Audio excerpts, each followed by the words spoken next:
Good morning, everyone. My name is Riham Ezzat. I'm an assistant professor at the Faculty of Economics and Political Science at Cairo University. And I have the pleasure to chair and discuss this session today. It's on some microeconomics topics related to firm performance, innovation, and AI tools and their effect on the performance and innovation as well.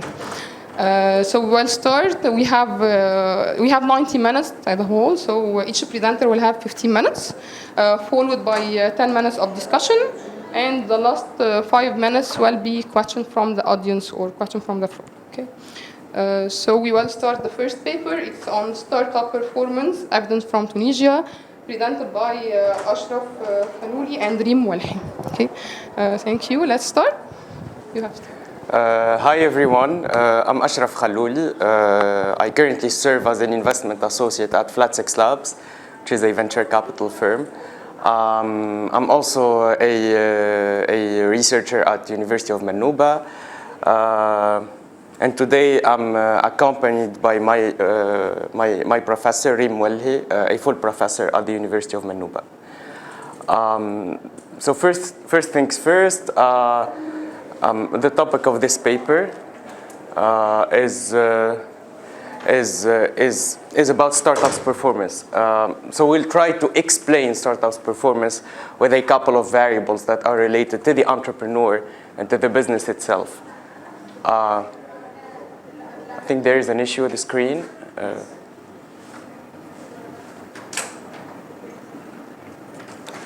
So here's the table of content of this presentation.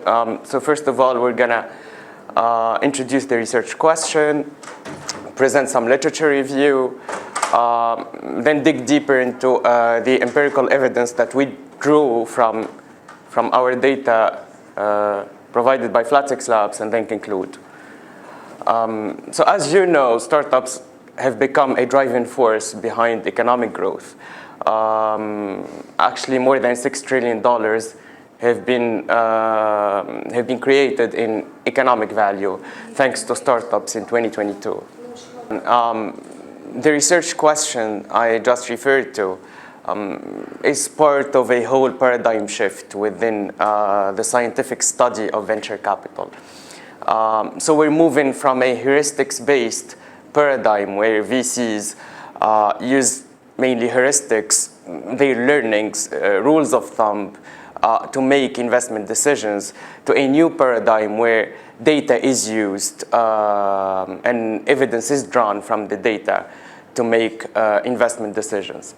A lot of mainstream researchers have been delving deeper into that.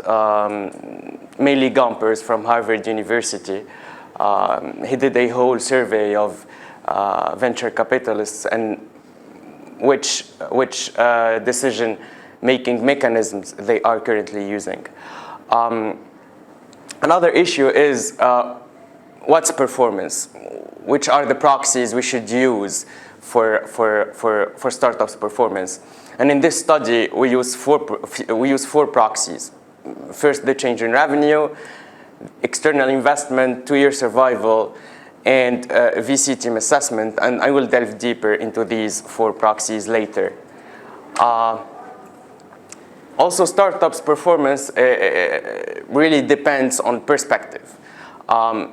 So from founders' perspective, what matters the most is the revenue growth, stability of the startup, founder satisfaction, which is a very subjective measure usually used by founders.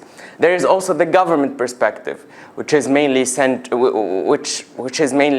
around revenue, investment, employment, and assets, with huge discrepancies sometimes across various jurisdictions. And there is the venture capital perspective. VCs prioritize startup growth. That would be growth in revenue, in investment raised, and also the internal rate of return and cash-on-cash multiples. Here, we choose to focus more on the VC's perspective because we believe it's the least biased. VCs are driven by return on investment mainly, which makes their perspective the most objective one. The data we use is data coming from Flat 6 Labs, which is the leading seed stage investor in the Middle East and North Africa. It's 51 startups that Flat 6 Labs office in Tunisia invested in between 2018 and 2020. So for these 51 startups, we look into a set of variables. First, there is what we call performance variables, which are the dependent variables in our study, which are revenue, investment, survival, and VC classification. For revenue, which was the change in revenue, which is the difference between the revenue generated by the startup in the year of investment, in the year of Flat 6 Labs entry into its capital, and the year afterwards. For external investment, it's the amount of funds, either in equity or mezzanine funds raised by the startup after Flat 6 Labs' first investment. Survival is a dummy variable, and it shows whether the startup survived its first 2 years after Flat 6 Labs investment. And the VC classification one is mainly a class assigned to the startup by the venture capital team of Flat 6 Labs. So the main objective is to identify which startups variables, which startups characteristics, either entrepreneur related or business related, that can explain these performance variables. And here we delve deeper into a set of potential explanatory variables. Across the business spectrum, we look at product category, industry, either services or manufacturing, location. And for the entrepreneur-related variables, we look at education, some socio-demographics, such as the marital status, kids, diaspora or not. We also look at the co-founders' relationship. Are they relatives? What's the number of co-founders? Are they from the same nationality or not? We also look at experience. So did they go through a past accelerator or not? Are they repeat founders? Did they work previously or not in a corporate setting? We also look at network and dedication. And the point, as I said, is to identify some significant variables from this pool of variables that can explain the startup's performance. For the change in revenue, which is a continuous variable, we use the multiple linear regression. And we find out that there is only one significant variable, which is university category excellent. And entrepreneurs with an excellent university category are the ones who usually got government scholarships, went to study in France, in les grandes écoles of France, such as l'École Polytechnique, Centrale Paris, and these schools, or either went to Germany, to also the top schools in Germany, mainly TUs. And some of them also went to Ivy League schools, such as Harvard, Columbia, or other top schools, such as Stanford. So this variable alone, university category excellent, explains around 60% of the variation of the change in revenue. So obviously, founders who went to top schools are much more likely to generate revenue across Flat 6 Labs portfolio in Tunisia, to be precise. For external investment, we also use multiple linear regression. And again, university category excellent is significant, as well as repeat founders. So usually entrepreneurs who went to top schools, who are repeat founders, so who launched a startup previously, whether they succeeded or not, are more likely to raise money from investors. So obviously, people with entrepreneurial experience are much more familiar with investors, with their expectations. They know how to play the game. They know how to seduce them. So they are more likely to generate funds. Same goes for university category excellent, because usually when you go to a top school, you have a very good network of people working in investment, of VCs. VCs usually hire from top schools, so these are usually your friends, the guys that you spent your college years with. They also tend to prefer top schools, so you're more likely to raise money from them. So these two variables alone explain around 66% of the variation of external investment.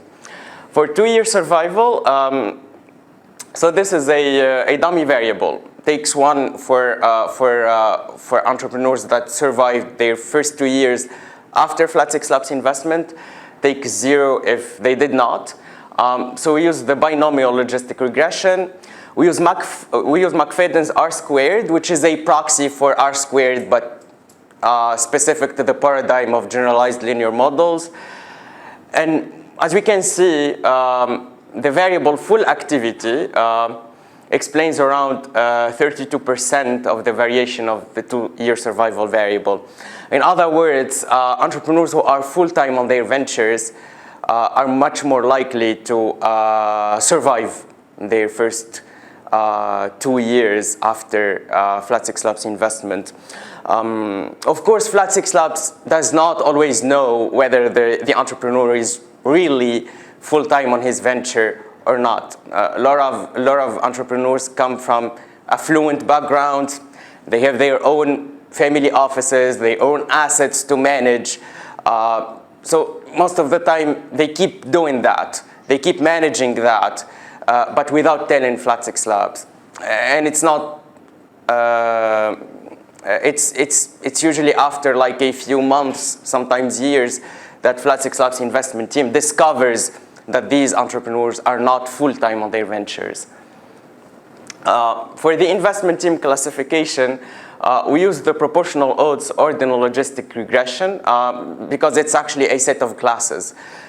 So the best entrepreneurs in the perspective of VCs are part of class 4 and the worst are part of class 0. So again, the university category excellent is the only significant variable. McFadden's R-squared gives 12%. So again, VCs tend to assess higher, much higher entrepreneurs who are coming from top schools. So to sum it up, there is university category, significant across 3 performance variables. So this usually means that entrepreneurs who went to top schools can benefit from power networks. They usually have built very valuable connections that helps them raise money from VCs, get a higher assessment from VCs, and also generate revenue. Also, these entrepreneurs tend to have a higher academic level, probably a higher IQ, and actually we would have loved to measure such intrinsic variables, but unfortunately we could not. Full activity is also significant, so usually founders who are full-time tend to survive, and repeat founders usually are much better at raising funds from VCs compared to first-time founders. So again, 3 variables: university category, previous entrepreneurial experience, and full-time dedication to the startup turn out to be crucial in predicting and explaining performance. This study has limitations. First, it's the sample size. We only used 51 startups. Also, all startups come from the same portfolio, which is flat 6 labs portfolio in Tunisia. So that's definitely a minus.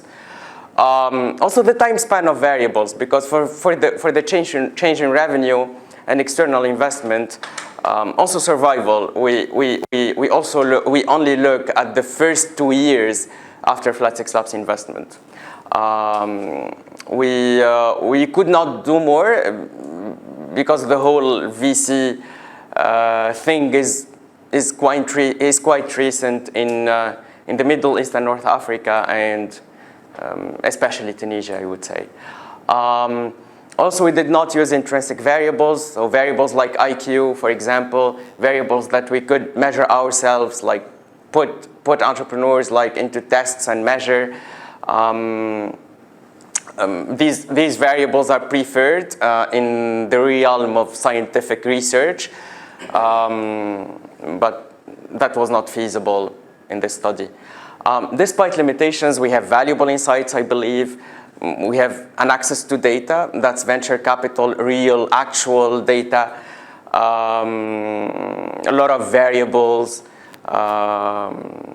and also it's applied research that can serve in the future, and probably we can build even like theories based on such insights generated by this applied research.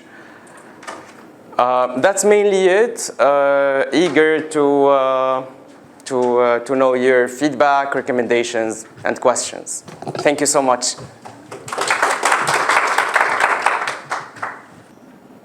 Thank you so much for the presentation.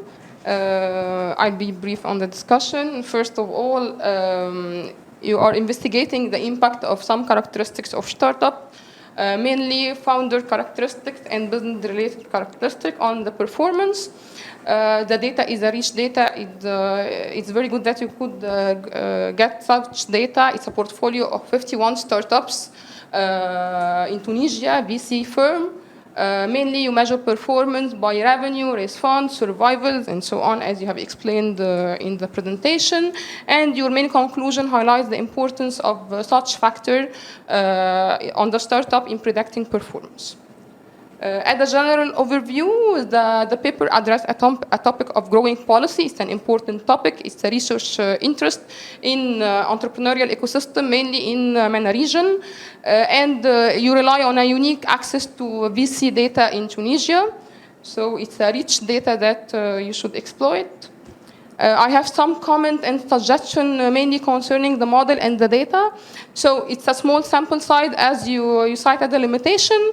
So in this case, you should be cautious while interpreting the coefficient of the model. Another thing that you have also stating in the paper is the potential selection bias. You said that you have include startup only selected by flat 6 lab. So if it's only selected by flat 6 lab, maybe they have eliminated all firm with bad performance. So if they have eliminated all firm with bad performance, you are in a problem of selection bias. It has something you can do while correcting for selection bias with the Hackman procedures or propensity score matching and so on. So you can apply such model to avoid this problem of selection bias. The second most important comment is that as you have only 51 observation or 51 firm, it would be very interesting to have a stylized fact section with many graphs, with many, while you are analyzing the characteristics of the startup, the sector breakdown, the variance in the investment by category. So it would be cross-tabulation across different variables. So it would be very interesting to exploit the data. It will be more informative than the model. Since it's only 51 observation, you can exploit it by having analyzing with descriptive statistics. You will see the data pattern. You will also be able to see the problems early. Okay, problems in the data, as we will see. Concerning the variable measurement and definition, for the change in revenue, you have table 5 in your paper. The distribution are highly skewed. You have outlier from the two sides. So in this case, it's problematic for the OLS assumption. So you should consider transforming the variable at least with log transformation. So in this case, you will have a more normal distribution, and you will not violate the assumption of the OLS of your model. Concerning the VC team classification, it's just like an opinion or on the variable is based on subjective assessment rather than, I will give you time to respond, rather than market-based outcome. As far as I understood from the paper, it's only subjective opinion from the flat 6 labs. So in this case, it's okay to use the variable, but it's introducing indigeneity problem. So if we have an opinion at the right-hand side or subjective measured variable, so it will introduce endogeneity risk in the variable that we should address in the model as well. Also, I have another comment that you do not have any summary statistics or graphs on your categorical variable. You have many categorical variables. It would be better to see that in a highlight facts section, the distribution across tabulation and so on. For the use of year-on-year or year-over-year for revenue growth, I think it's problematic for two reasons. The first one, it exaggerates the percentage change with firm with low initial revenue. For instance, if you have a firm starting with $100 and for the next year it's $500, so it grows with 400%. But if you have a firm starting with, for instance, $10,000 and at the end of the year or the next year it's $15,000, it's growing with only 50%. But the second one is much more important. So in this case, it introducing some volatility, but also with the log transformation, it could be better to handle this skewness in the variable. Okay. You have a very small sample, which is okay because it's we do not get such sample in normal, so it's very good to have such sample.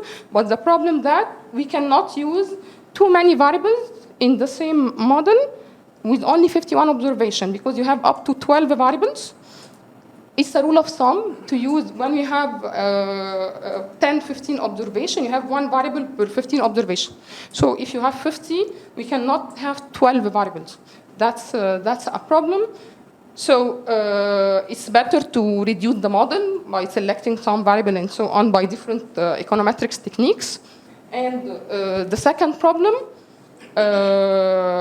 other than the revenue and investment, my opinion is to log transform all your skewed variable, not just the revenue, not just the variable appearing in your summary statistic, but because it will reduce the inflated coefficient.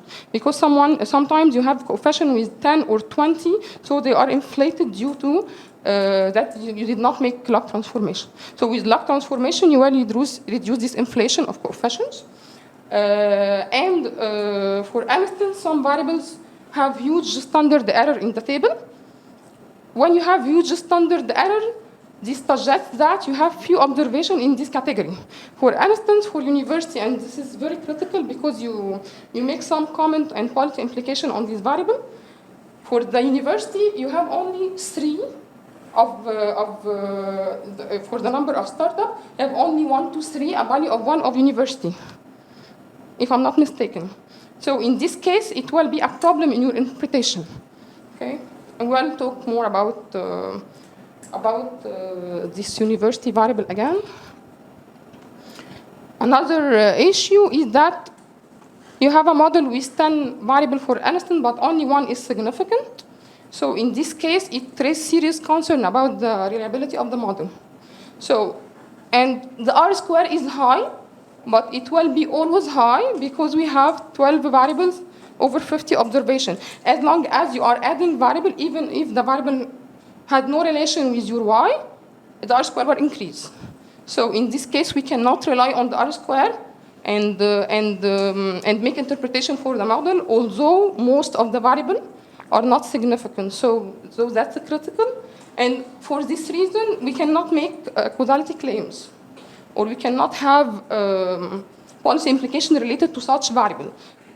The best you can do is to make descriptive statistic and highlight fact, and to interpret in terms of association rather than causality, because at the end you have 50 firm and many variables, so you did not solve for endogeneity or for the selection bias. It's not an experimental design. So in this case, the best you can do is to interpret all your model in terms of association, not causality, and to make to exploit your data in terms of descriptive statistics and dialysis fact and so on. And thank you so much. Thank you. Thank you. Okay, now we will take some questions from the floor, and then you will have time to respond. Any question from the floor? Yes, please. Thank you very much. I think one thing I would like to do in the beginning is just to thank you very much. You did a very powerful presentation. So thank you very much for that. I'm sorry, I was expecting also to see highlights of some of the positives of the paper, because the whole idea and the whole concept of the paper is quite a good one, and I picked very interesting insights in what has been verified, and particularly when you look at the hypothesis. Although I don't tend to agree with you that that there is an issue around the credibility of the model when only one variable being verified and as significant in the model. Across many studies, normally people they face this kind of problem. So sometimes you find in one field there is a mixed outcomes when it comes to verification of certain variables. What I would like to say is that I've seen the human capital aspect of it, which is linked to what I will be presenting in a couple of minutes. But thank you very much for the presentation. It's a very powerful one. The effort is good. I'm happy to attend your paper. Thank you very much. Thank you, sir. Any other questions? So thank you for your presentation. This is a very important subject. I have two comments. One is you mentioned quite often the measurement of the IQ that you wanted to input maybe as one of the variables. In my opinion, it is not necessary because it will be correlated with the degree of education. So it's just another indicator. And actually, before getting into Polytechnique or Stanford, you either take an SAT or you have concours. So those are already clear. So those people, we know they have a high IQ, so it will not add anything. It's just another variable that could be correlated to another explanatory variable. So you don't have to feel sorry about that. It's, an effort was well focused on other type of things than measuring the IQ. The second thing, if you ever do a follow-up study on this, it will be interesting to see the success rate of those people that have been educated overseas and coming back to create startups versus those who have local education and were not exposed to either education overseas or experience overseas. What are the success rates and things like that? Thank you so much. Thank you, sir.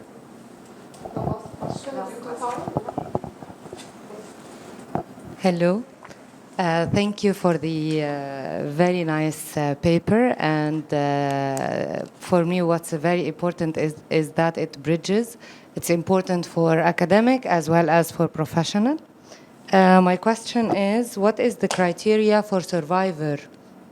You said that one of the variables was the survivor rate. Under which condition you chose that this business is still surviving or not? Because sometimes it could be facing some issues and then resurvives, if you want something, or it's not. I'm talking as a business consultant. This is why it's important for me. Thank you. Thank you, Achraf. You have 2 minutes to respond to, or to choose question to respond or to address some questions. Sure. For survival, I can. You have it, sir. I have a mic. I have an internal mic. So for survival, it's once the founder tells us as Flatex Labs investment team that he's not carrying on with his venture. This is the basic definition of it. I could have taken a legal definition, like once the company goes bankrupt or once the company shuts down, but I preferred this one. For the IQ point, I totally agree with you, sir. My intention was actually to try this out with the IQ instead of the university category. Because once I do that, I can factor in the IQ impact, because probably there are people who did not go to top schools but still can score high in tests, can have a high IQ, and it would be interesting to spot them on. For the log transformation, we did try that, but unfortunately, it did not lay any significance. For the empirical issues with the paper, I'm fully aware I'm fully aware that there are issues, but still the sample, like the limited sample size, is a true limitation. So we tried the log transformation, did not work out. For the standard deviation, it really depends on the mean, because like we cannot say that like this standard deviation is large or small. It really depends on the mean of the variable. Mean depends on the scale of the variable. Also, we're using generalized linear models, especially with the two last variables. So a lot of statistical assumptions and properties do not hold. We do not need like to meet like the excellence statistical assumptions. So this is a huge topic. I think we can carry on with it later after the session, and probably like using other models. Like probably like the efforts needed to really like work out the econometric issues with this study, probably this like necessitates a new paper. It would be a new scientific work, probably using other models. I've been looking closely to Bayesian statistics.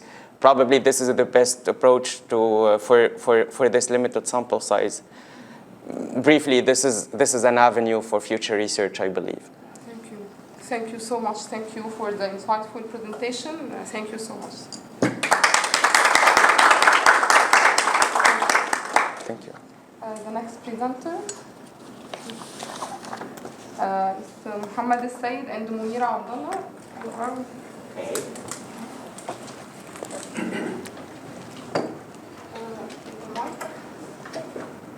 And I work for the United Nations Industrial Development Organization, UNIDO, as a country representative for Sudan. But I'm here at my capacity as a researcher, but also branding my organization, UNIDO. So what we'll be exploring quickly here is we'll be looking at Sudanese youth entrepreneurial capabilities and performance of their business. So again, we are building a model of dependent and dependent variable in order to see how the youth in Sudan are performing in regards to their entrepreneurial capabilities. The content is straightforward. We will quickly look at the concept, which I don't need to talk about, and then the study model, and then the methodology, the findings, implications, and recommendations for further researches and studies. Now, if I go quickly in the concept, and I don't need to educate anybody about what's entrepreneurship. It's my specialization. I did my PhD in the field of entrepreneurship. But the idea, or what I want to highlight in the concept, is that entrepreneurship has been throughout human history. So it's not a new fashion, like many people think. But the peak of it is during Industrial Revolution and also in the 20th century, and of course, nowadays. There are so many benefits of talking about entrepreneurship, and also inducing an entrepreneurial culture in a society and in a community. Of course, you will see economic growth, you will see employment creation, and you will also see social stability. The school of thought I'm coming about or from is that the more you have economic interactions, economic relationships, the more you will be able to secure social stability. Now, the misconception when it comes to the concept of entrepreneurship is that people sometimes they think of entrepreneurship only is all about job creation, people creating businesses, and that's the end of it. No, that's part of the story, but entrepreneurship goes beyond job creations. And of course, there are so many concepts that are much linked to entrepreneurship, the concept of resources, risk-taking, opportunities, action of new creation, and a lot of theories around these concepts. What we are specifically trying to look at is what is called the RBV or the RBT, and I prefer to call it the RBT.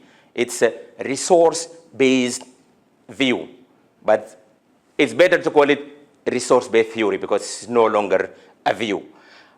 Now, the reason why we came with the model is we looked at three main factors that has to do with people getting engaged in a business, leading this business successfully, and of course, harvesting better performance. So the thing is, we've looked at the skills, which is the human capital aspect of it, and then access to economic resources and economic governance. So these three aspects are the reasons, are the things that inspire us to go for this model. And of course, the resource-based view, when we look at the resource in itself, we look at the certain aspects of the RBV, which is if a company should have a unique performance compared to other companies, that specific company or business should have a resources that has the characteristic of being valuable, rare, inimitable, and non-substitutable. So one of the school of thought, they say it's a Vero model. Vero is the V for value, and then the R for rarity, and I for the inimitability, and then the O for organization, how the organization structures could use these resources in order to have a unique company.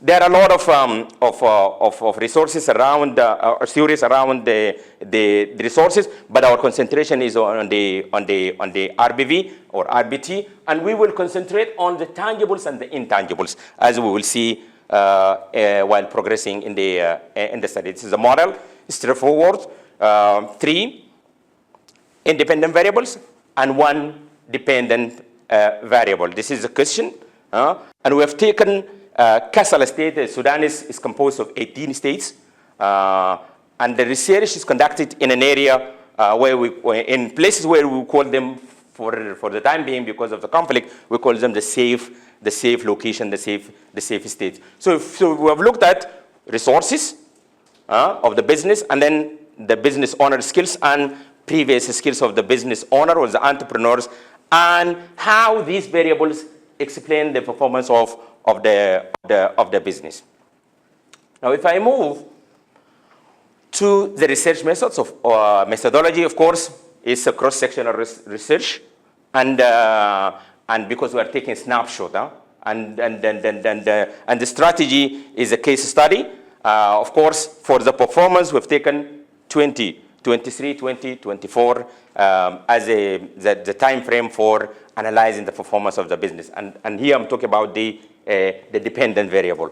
Now, the sample size is based on the scientific calculations, the formula. We've calculated 274 sample size, but actually we reach 265, reaching 97% response rate. The questionnaire, the kind of questionnaire we use, we call it interviewer-administered questionnaire, and not respondent-administered questionnaire. Meaning what? Meaning there is somebody who's the one who's filling the questionnaire will go and talk to the entrepreneur and fill the questionnaires. Now, quickly on the findings, I will go into two types of findings. One is the descriptives, and then the inferential. Now, on the descriptives, I've taken this in particular. There are a lot of interesting things in the descriptives, but we've taken this one because I just want to highlight the gender issues here, because it's a random sampling, meaning what? Meaning we can assume that this is a true picture of the population.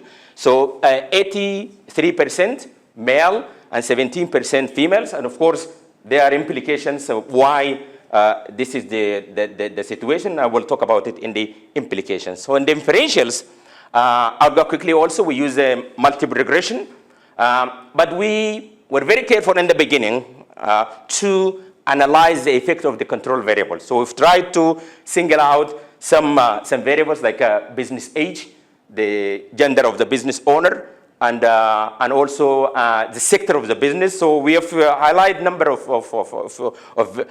variables to sort of analyze their effect on the performance of the business before we enter the model variables. Of course, we've seen the effect of control variables because in the dependent variables, we have two sets of variables. One is monthly sales, and the other one is sales growth in 2 recent years. And the reason why is we have taken one as a short-term performance and the other one as a long-term performance. So we detected the impact of the control variables, and we end up having our model explaining 23% variance in monthly sales volume and 27% variance in 2 recent years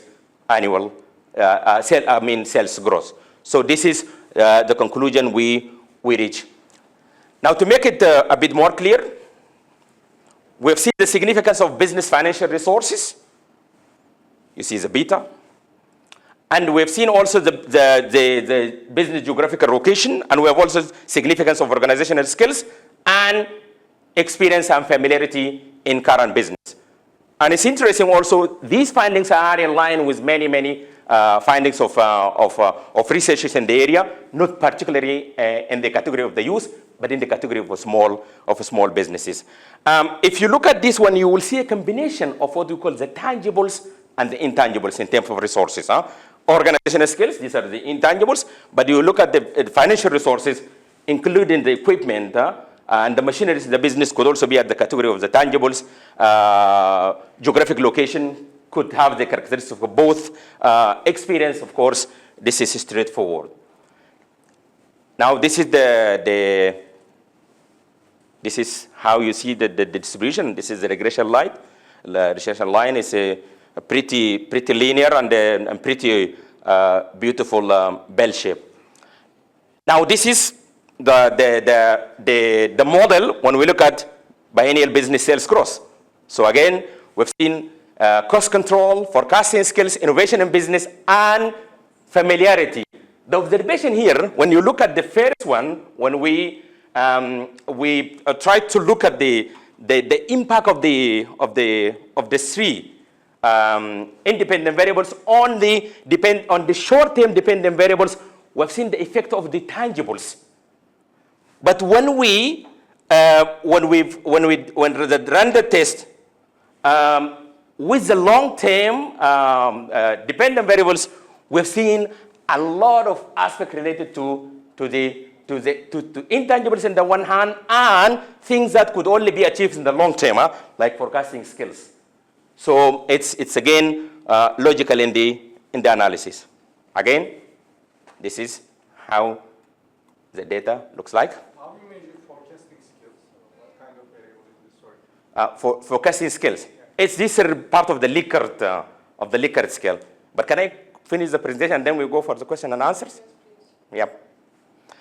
Now, implications. These are the implications of the study.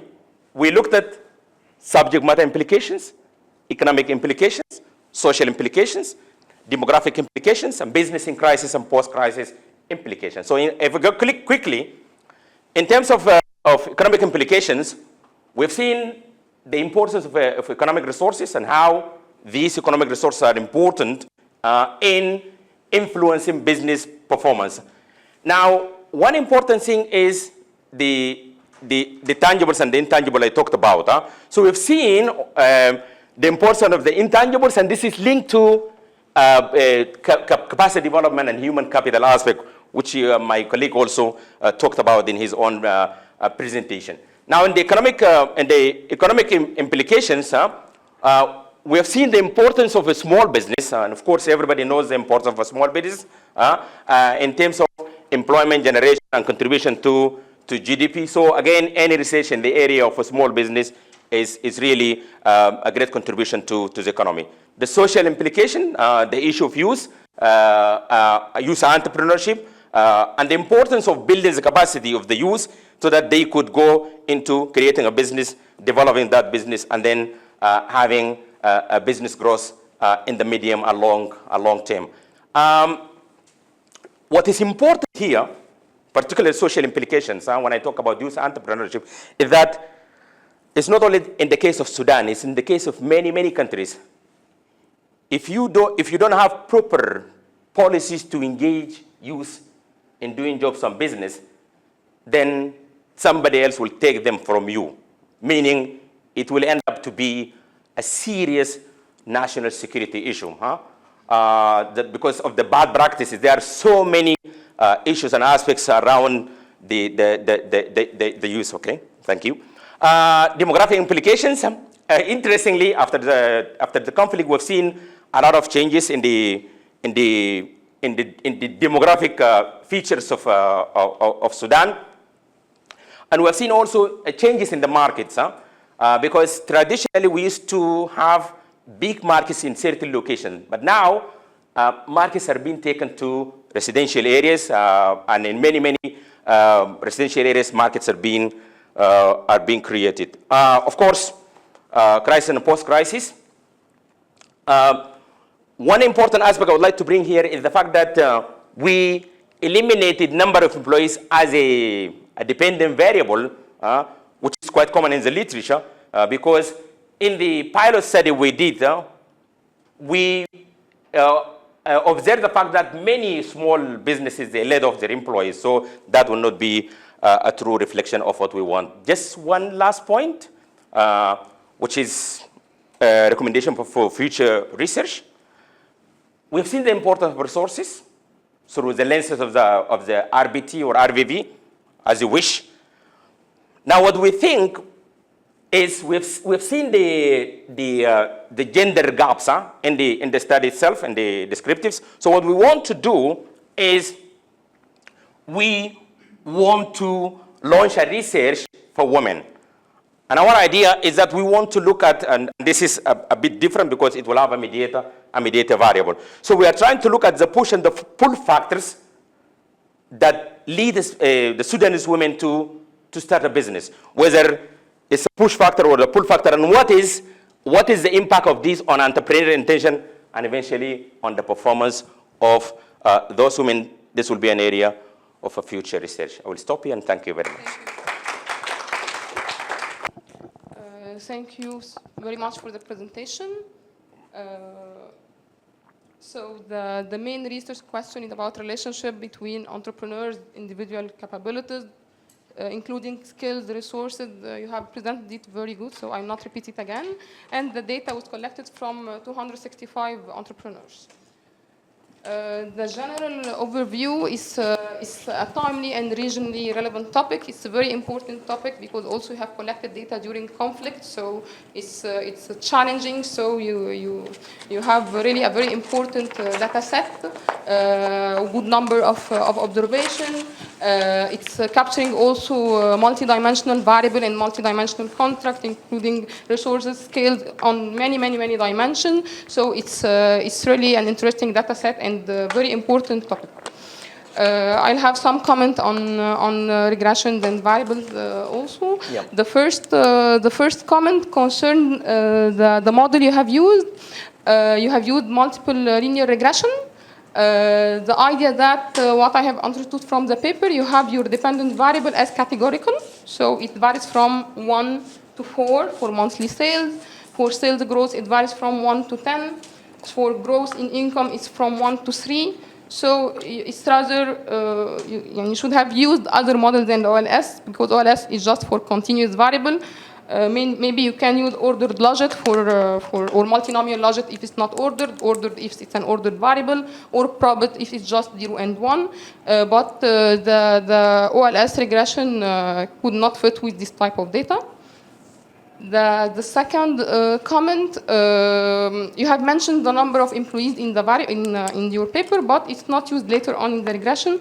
So if it cannot used, and you have justified why in your paper, you have justified because you have many employees that are not working anymore in the firm during conflict, so it's not a reliable variable. So if it's the case, you rather not explaining it from the beginning because it attracts attention and then it's not in the model, you see.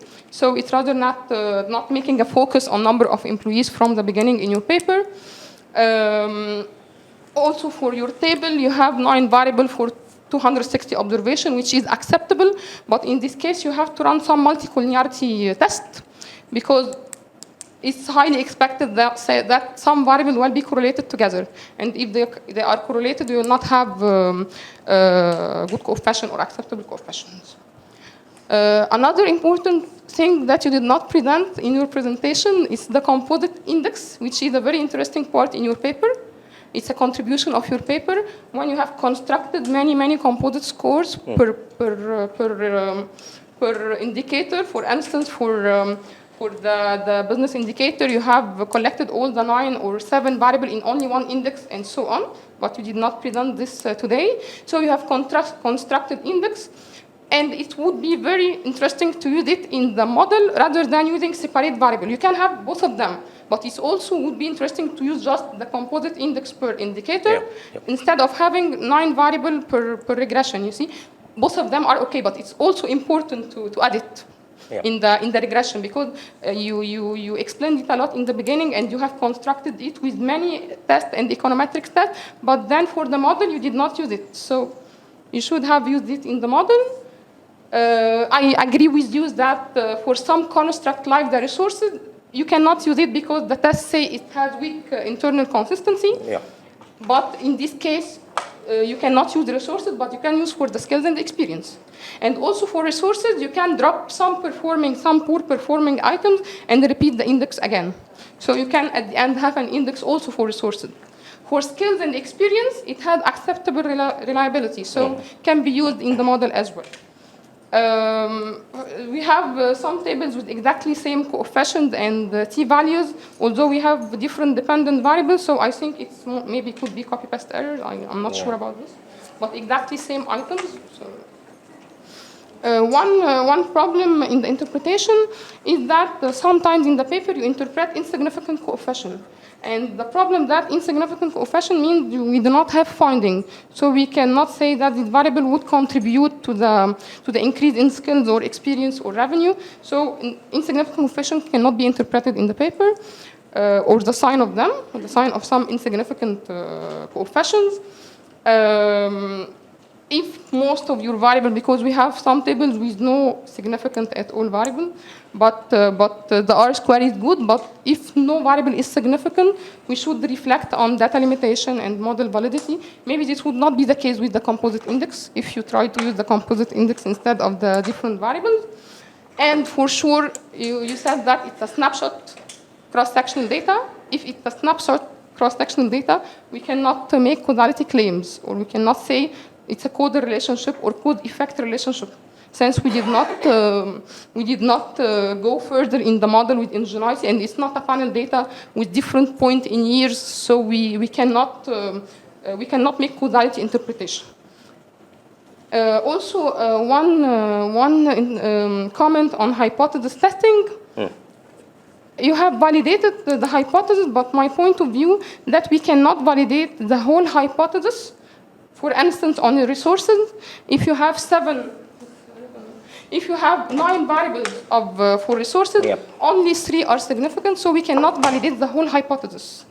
The whole hypothesis of big contribution of resources, in this case, I think you can just say that 3 of all the items of resources are significant, but the remaining are not. And the same for the second variable. And for the insignificant, you have very, very important policy implication, but some of them are not directly driven from the model. So you can differentiate in the paper between which is directly driven from the model and which are not, in general, which are general policy implication important for Sudan, actually. So in this case, some policy implication should not rely on the insignificant finding to be driven. So this is an important also comment that should be addressed. And it's also, whenever we have small data sets, it's very important to exploit it first in terms of descriptive analysis. So you have made a lot of regression line, but it's also would be interesting to have some cross-tabulation between your variables, since you have very rich data set. And for some figures, you have just written that it's business resources and independent variable. I don't understand whether you use the composite index or whether it's one of the 9 items. It's only one item that you have plotted, or it's the index. So this needs some clarification for the reader to be more clear for him to be able to interpret it. And the last comment is a very rich paper, but it's also very long. So it's better just to reorganize the paper in terms of long sections. The abstract is of 1 page. It's very long. It's just 1 paragraph of 300 words and so on. And that it is. Thank you so much. Thank you. Thank you. We will take some questions from the floor, and then we will have time.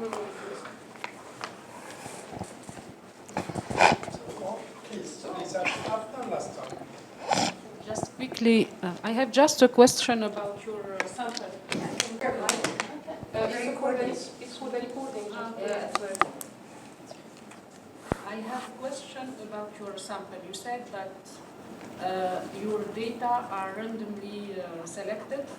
So this means that you have a survey base. So what is the survey base? What is your population? Is it about all entrepreneurship, or is it about youth entrepreneurship, or is it about micro or medium? How is it? Yep. Yes. So how is and what is your population? Thank you. Thank you.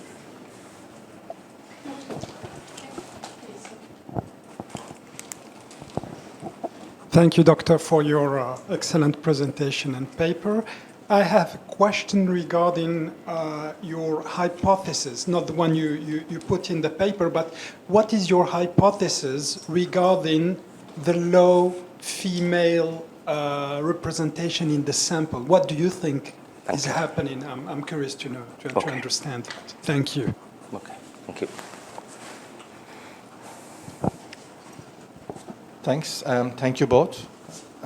So I think so due to the time limitation, you didn't provide any information on how you measure the variables, how you just create the indices, etc. So while you're presenting, I was planning to ask that. So for instance, there are some very interesting variables like how you measure the forecasting. So I would like to more learn about them. So Thank you. it was not in the presentation. And the main issue based on your results, as the discussant said, so it is not generable because what you are saying is not causal. So based on this, you need to be careful while just interpreting your results and giving policy recommendations.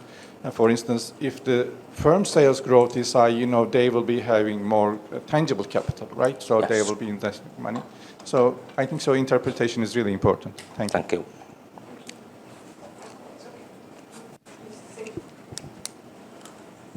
Thank you so much for your presentation. Along the same line, actually, a question about the variables.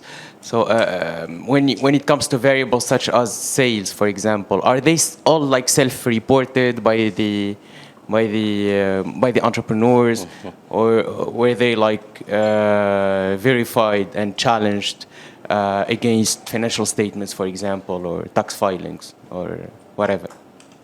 Thank you. Okay, thank you so much for the excellent presentation. I think we have discussed the presentation. Okay. Okay, thank you so much for the excellent presentation. I think we have discussed yesterday the presentation together, and I have one recommendation concerning the estimation of the model. So he present or suggest the theoretical model, then he start the estimation, and he suggests the OLS method. I think variables in this case are, we have multicollinearity, as you said, and the excellent model is the stricter equation modeling in this case. So in this case, we can understand the relationship between all variables truly. Another question is the selection of variables. On which basis you have selected your variables? So is there a theoretical background or just like that? Thank you so much.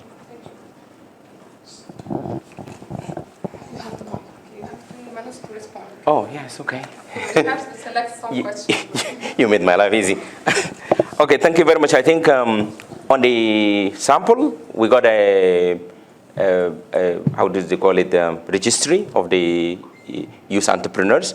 So it's 1,000, that was the letter we received from the local authorities. So based on that, we determined our sample size, and then we did the sampling frame, and based on that, we did randomly systematic selection. And for female, I think the reason it's in the paper is one, East Sudan in certain areas, there are, particularly in East Sudan where the study is conducted, the gender norms are very much against women. So it's rare you see a woman operating in the market. Even home base, it's a bit challenging. So social norms. So that's a big gender one. In addition to also women access to economic resources compared to men, because it's very sad to say in one of the discussion we've heard that financial institutions, they prefer to give a loan to a man rather than give it to a woman, although when it comes to repayment, women are better than men in repayment. At least I'm talking about Sudan. Thank you very much. I think these are good points when it comes to causality and really statements on that. I think it's. But the thing is, this paper is not something that came out of the blue. It is grounded on studies. One study conducted in the U.S. by a professor in the United States years ago, and also one study of Ahmed Lerner. It's there in Israel, and then a study of two professors in Ghana. So there are a lot of validity analysis, and I'm coming to a point, and this is from where the selection of the variable came. So there is a very strong validity and literature review and conceptual framework analysis before we reach this humble effort. Thank you. Thank you so much. Now we will move to the last paper, which is an experimental paper. It's about ChatGPT and innovation, presented by Mazen, Hassan, Engi, Amin, Mansour, and Zeyad Kelani. We have Engi, Amin with us today. So the title of our paper is ChatGPT Detrimental to Innovation? And this is a field experiment among university students. Okay, this is a joint effort with my co-authors, Mazen, Hassan, Mansour, and Zeyad Kelani. So actually, the motivation for our paper is ChatGPT is a momentous technological breakthrough whose implications are yet to materialize. So is it a threat or is it an opportunity? This is our main motivation. Of course, there are very contradicted opinions on ChatGPT, whether it is a good thing or a bad thing, especially among the youth. And it's an unsettled debate. So many people are pro-AI. They say that it frees up times of humans so that they can innovate more. It actually excludes social cues from decision-making, and this makes people produce less discriminatory decisions. And also, it has the ability to process large body of information and data to identify patterns and actually solve problems. And depending on its usage, it could foster a culture of curiosity and continuous exploration. As for those opposing AI, students actually use it for assignments. We see it all the time now, and this can actually hinder education and the learning process. And of course, there are so many worries from this new technology from scientists, educators, and even students themselves. There are so many calls for regulation, and societies could be potentially taken over by machines, leading to joblessness. So our contribution is basically, this is a first attempt to the best of our knowledge to experimentally test the spillover effect of artificial intelligence text generators, AITGs, in the form of ChatGPT, on 3 dependent variables usually assumed to be AI collateral. And these are innovation, risk, and the readiness to exert efforts. So what are our hypotheses? So we argue that the continuous usage of ChatGPT would leave its imprint on socioeconomic behavior, the 3 that we've mentioned before, on domains where ChatGPT is not meant to have an effect. And we focus on the 3 economic variables, or the 3 variables that are very central to economic growth, and these are innovation, risk, again, and effort. So beginning with innovation, ChatGPT involves asking an algorithm some questions and waiting for it to actually answer you, the answers that you want. This takes out the mental exercise of problem solving, and this could lead to counter-innovative attitudes. And therefore, our first hypothesis becomes the continuous use of ChatGPT over a sustained period of time would drive down innovative behavior. As for risk tolerance, continuous usage of ChatGPT could increase risk tolerance or decrease risk aversion. And we argue this could happen due to 2 mechanisms.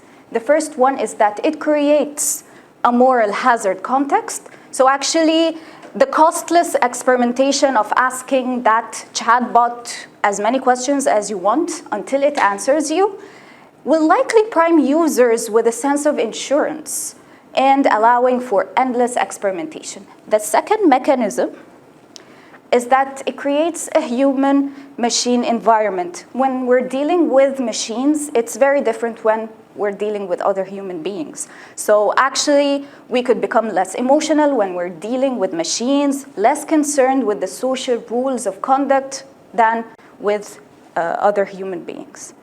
And therefore, our second hypothesis becomes the continuous use of ChatGPT over a sustained period of time would decrease risk aversion or basically increase risk tolerance. Finally, effort.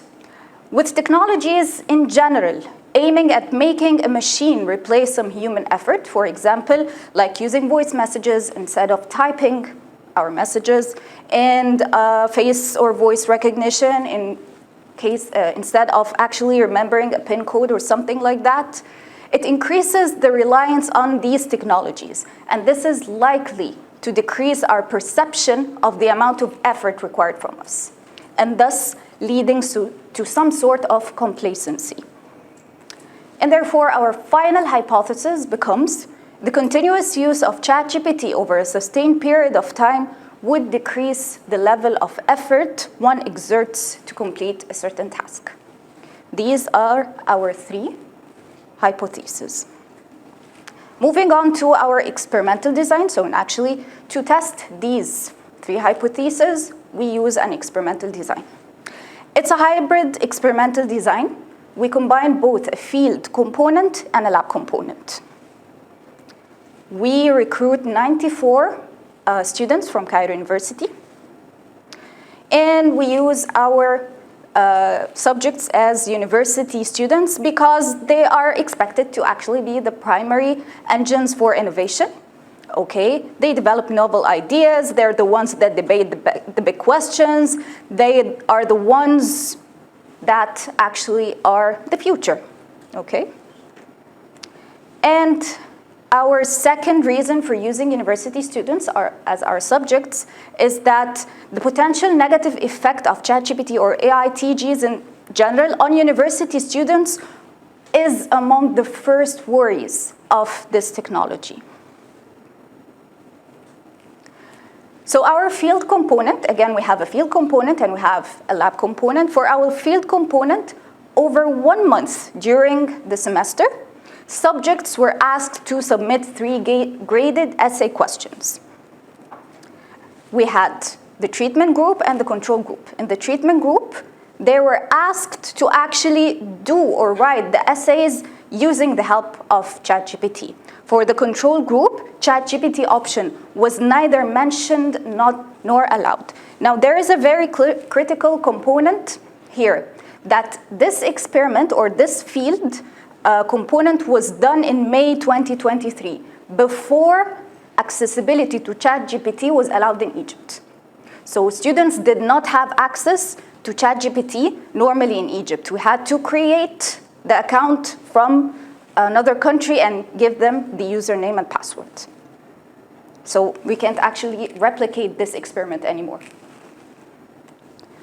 Okay, for the randomization, so subjects were already enrolled in 2 separate elective courses at Cairo University, same major.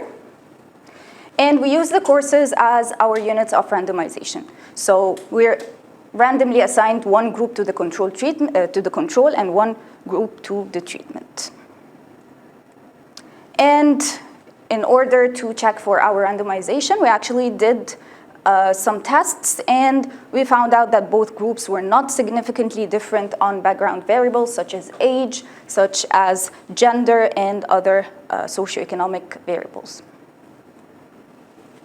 This was our field component. Now moving on to our lab component.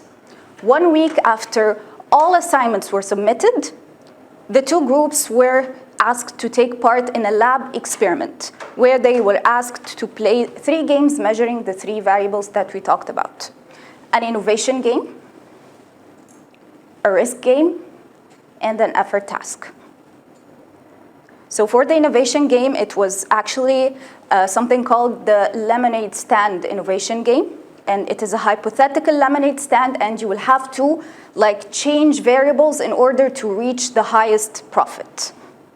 Okay, you have to try different sales strategies, and these strategies involve changing an advertising message, changing the location, changing the juice color, the sugar and lemon concentration, and the price. Okay, and subjects were asked to do this for 5 rounds, and their exploration strategies and profits were measured. For the risk game, we used a standard game that is the bomb box risk elicitation game. And basically, this game says that there are 100 closed boxes, 99 of which contain a fixed monetary reward.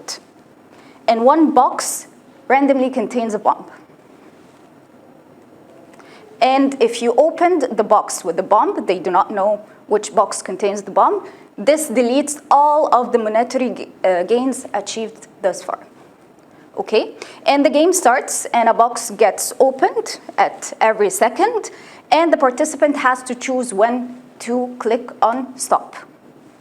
And the idea is that, or the underlying assumption is that risk-tolerant individuals will click stop very soon, or sooner than risk-averse individuals. Sorry, risk-tolerant will keep on opening, and risk-averse will click on stop much sooner than risk-averse. Risk-averse will collect fewer boxes. Okay, and finally, the effort task. So subjects were presented with a paper where they can record the strategies that they've used in the lemonade stand. And this paper was collected at the end, and we counted how many cells they actually filled out.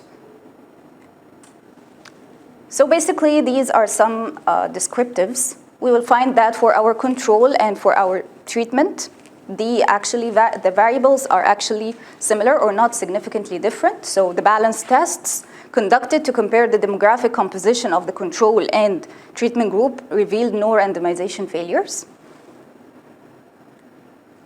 And for our results, we find that, in fact, the ChatGPT treatment subjects actually innovated less than the control. For the creativity scores for the advertising messages, so one of the strategies was to innovate or write advertising messages. We don't really find much of a difference. And our regression analysis shows that for innovation, the ChatGPT group actually significantly were less innovative than the control group. As for risk, we find that the ChatGPT group are actually more risk-taking than the control group. And this is actually also significant, but at a 90% confidence level. And for the effort, we also find that the ChatGPT group exerted less effort than the control, albeit this is not statistically significant. So moving on to our conclusions, we find that the reliance on AI TGs like ChatGPT actually reduced innovation significantly, increased risk tolerance also significantly, and decreased effort levels, but insignificantly, okay, among university students. The implications for our findings is that currently the MENA countries grapple with the high youth populations, and this puts it at crossroads. These young people can either be an engine of economic transformation or a lost opportunity. And our findings suggest that while AI tools offer substantial benefits, their unmoderated use may hinder creativity, calculated risk-taking, and work effort that are essential for economic growth. And in order to leverage the demographic dividend, policymakers and educators must integrate AIs in ways that cultivate innovation, reinforce perseverance, and encourage productive risk-taking. This, of course, includes redesigning curricula, promoting digital literacy, and framing AI not as a shortcut, but as a complementary tool within a broader educational and economic development strategy. And for the next steps for our paper, of course, we would love to change the experimental design in order to test AI's effects across diverse demographics and environments. Again, this is going to be a little bit difficult to implement the same design because we used the opportunity window when ChatGPT was not available in Egypt, but it is currently available. And of course, to collaborate with policymakers and educators to align the AI adoption strategies with the nation's developmental goals. Thank you.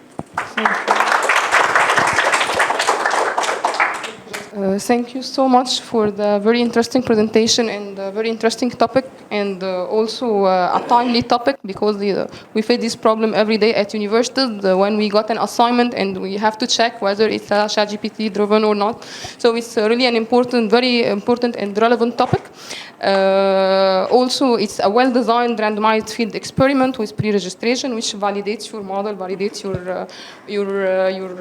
your conclusions, so on. Also, by selecting a period when ChatGPT was not accessible, also it validates, it minimizes the treatment contamination that could happen that the other group will use also ChatGPT. And also you have selected already validated experimental games, so it also increased the credibility of your model. I have just a suggestion for ideas to add. I don't know if you still have data from the experiment or not, so you have to tell me about this. The first question is that your student completed the 3 graded essays over 1 month before the lab experiment. So my question, why the paper did not report what happened to those essay results as benefits of ChatGPT? So you just do the experiment that they are under ChatGPT for 1 month, and then what will happen after that, after this 1 month? But I was wondering, I was waiting in the paper, where the grade of those students using the ChatGPT better or worse? Did the ChatGPT improve the quality or efficiency, time efficiency, and so on? So it's important because those essays are the core intervention of your paper. The core intervention of the model is the base of the model, yes. And also it could be used as a hypothesis whether also ChatGPT would benefit or would have benefits rather than drawbacks. Most of them. So if you have data, I don't know if it's still available in your data set, but at minimum, try to report the mean essay score, the variance, maybe qualitative feedback from the instructor that corrected the assignment, and it could also be used as an additional control variable in your model, the essay grade. So you have the effect on all your variables. The second question, you have divided the student or the treatment assignment control or treatment group by course rather than individual randomization. I was thinking whether this could have problems or pre-selection. Maybe we have two courses. Maybe all the excellent students choose this one, and all the non-excellent choose this one. So in this case, why didn't you use individual randomization rather than course selection randomization? Or did you take into consideration this problem of selection or not? Okay.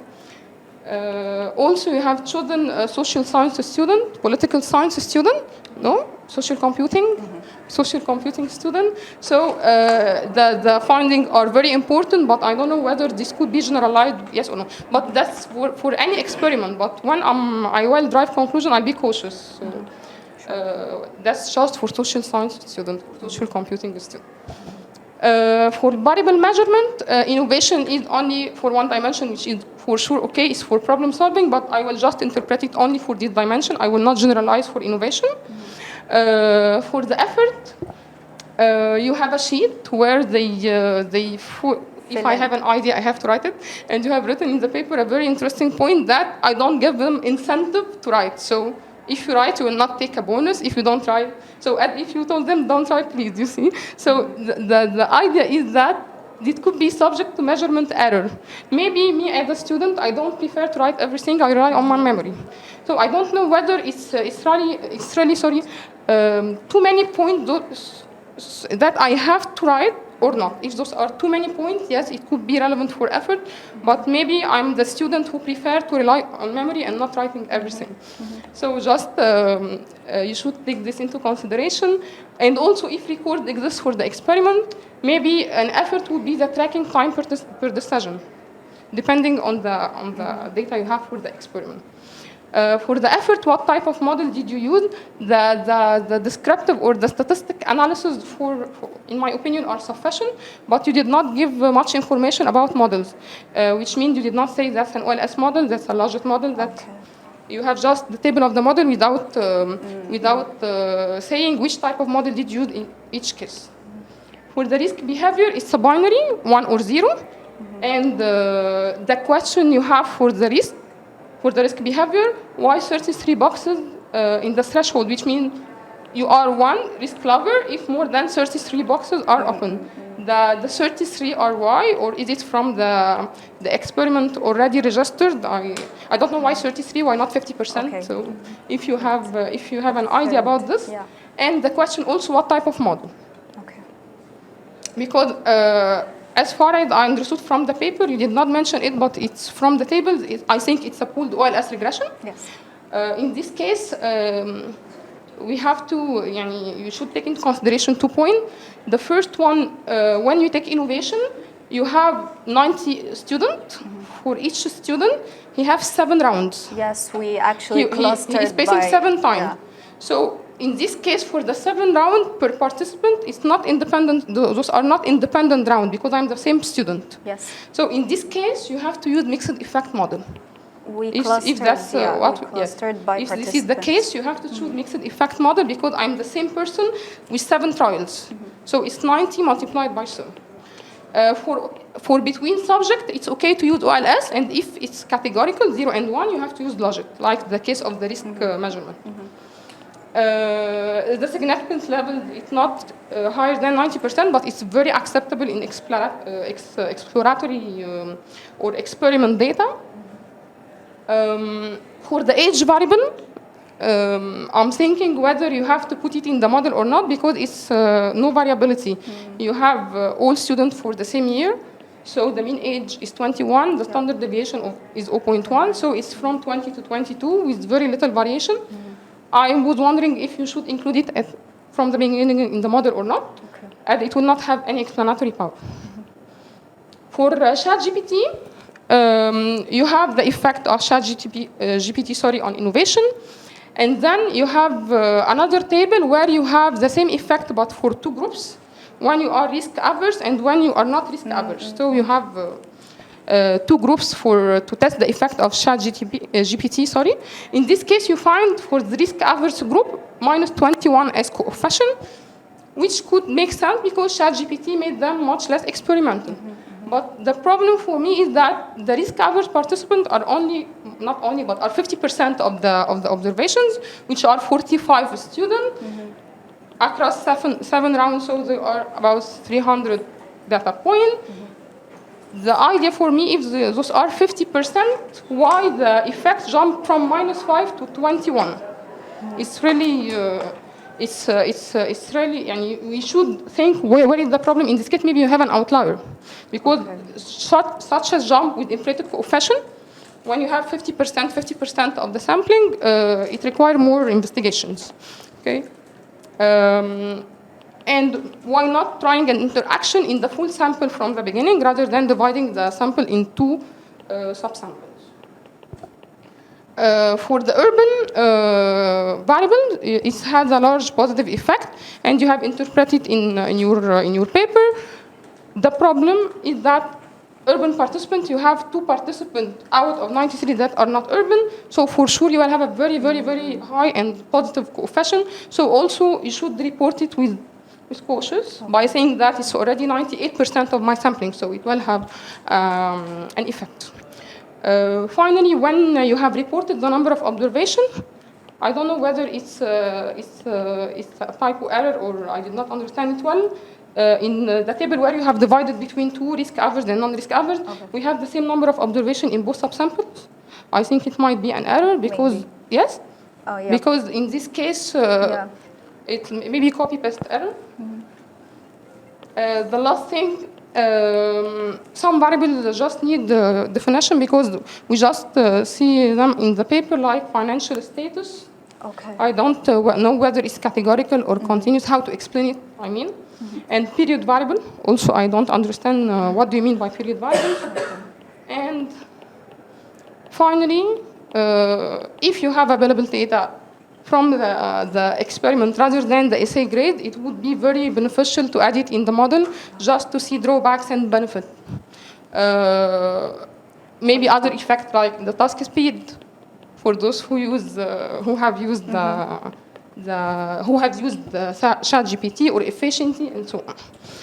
My last question, I was wondering, how did you, the fact that you put student under ChatGPT for 1 month, is the 1 month sufficient for the student to behave after this as ChatGPT driven student? That's also a question I have in mind. Okay, but thank you so much for the presentation and for the information. Thank you. We have a question from the floor. Thanks a lot. It was really interesting and very timely. So my first comment was actually made by the discussant. So you only gave them 1 month use of this ChatGPT. So do you think that this is, because in the hypothesis you were mentioning that exposing to ChatGPT for a certain period of time. So do you think that it's, enough to identify that kind of relationship? That was my first question. And while creating the groups, defining classrooms may not be a good idea, right? So while I was studying, we were choosing elective courses if it is easy, for instance. So, the selection of even the courses may affect your results. So next time, maybe you may want to use individual level to choose. In the games, are you paying real money? So this could affect also the results. So before these analyses, did you make any pretest? So whether they have similar, level of this risk aversion, etc. So this could also give you a more granular level to measure the effect of your treatment. Another one is, it was also mentioned that 10% you find significant levels, right? So, it's questionable, right? Thank you. Yeah, okay. Thank you for this very nice work. I just have a comment. You start by presenting your hypothesis, 3 hypotheses about innovation, risk, and effort, I think. And my question is, if you have enough theoretical and empirical background from previous studies to speak about hypothesis. You know, an hypothesis is a very strong piece in research. So if not, maybe it is better to speak about questions, and you will have responses after your experiments. That's it.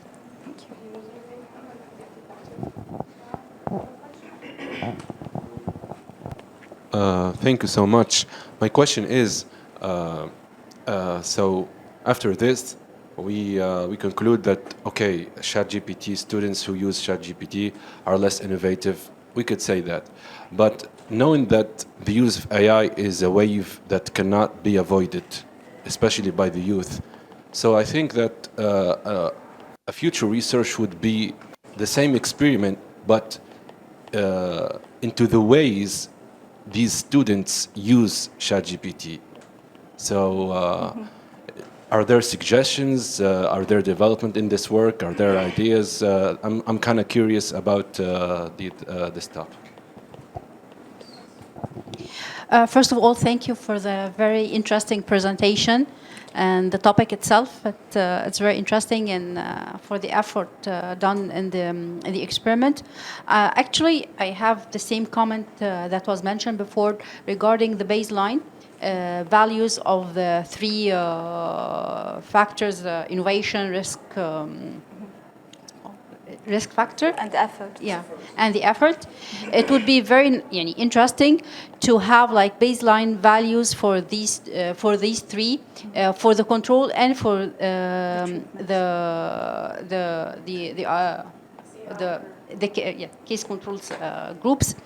And on the other hand, you could have measured the impact of the dose itself. When you have, it's like using the ChatGPT for 1 month and maybe extending the experiment and using the ChatGPT for 2 and 3 months, and you see how these variables change according to the dose of using the ChatGPT. Okay, thank you. I think it's interesting, but yeah. Thank you, Chair, and thank you, Engi, for the very interesting work. My name is Khalid from IFPRI, and that's why my question is more of policy-related rather than technical. You mentioned that the unmoderated use of ChatGPT will be unuseful, will be quote-unquote dangerous. But in your recommendations, you said that you suggested the integration of AI tools in curricula and educational system. These 2 are contradicting, so should we use it or not? I think that's very important to make even clear in the paper. And when we talk about innovation, and so in your paper you round it around the negative consequences on innovation. Wouldn't you think that using ChatGPT would also help innovation? Maybe you ask for something, then you get nice ideas that you might have not thought about before, and next time you might integrate them in your way of thinking. Thank you. Thank you so much for all the questions and the concerns raised. Of course, all of your concerns, and of course, Dr. Riham's concerns are very valid. So I will try to actually comment on most of them. Is 1 month enough? So basically, this is a very, very critical question. And we won't be able to know unless we actually try different durations. This was basically all logistics, the logistics that we have. We had only 1 month, and this is what we had to work with. So we actually exploited the time that we had. Whether choosing selective courses was the best way to actually generalize and randomize, We tried as much as possible to actually select 2 courses on the same level. And the students were basically on the same level. This is what we tried our best to do. We tried our best to actually select the courses where students are most similar. So again, but it is a very viable concern. Whether we pay money in experiments or not, yes, we pay money in experiments, so it is incentivized. And whether, of course, we report that some are significant at the 5% confidence level, and some are at the 95, and some are at the 90. So we actually report that. Maybe it's not statistically significant, but we actually report our confidence levels. So yeah, and AI cannot be avoided. Right now, we have reached the conclusion it cannot be avoided, and that's why we need to work on how it can be integrated, and after it's integrated, whether it has a positive effect or a negative effect. So we're currently actually working on another experiment, on a different experiment, of course, measuring how ChatGPT helps students do some kind of tasks. But of course, not as the same experimental design as we did here. Baseline values for risk, effort, and innovation. This is a very good comment. We actually have some values from the literature. We will make sure to include them. And our hypotheses are actually, yes, based on literature review. So it's very recent literature review, but we based our hypothesis on the studies that we had at hand at that time. Thank you so much, Engi. Thank you all for the presentation, for your contribution, and for the engagement from the audience. I'm very pleased to share this session and to discuss it. And I hope you enjoy the rest of the conference. And now please enjoy the lunch. Thank you all. Thank you.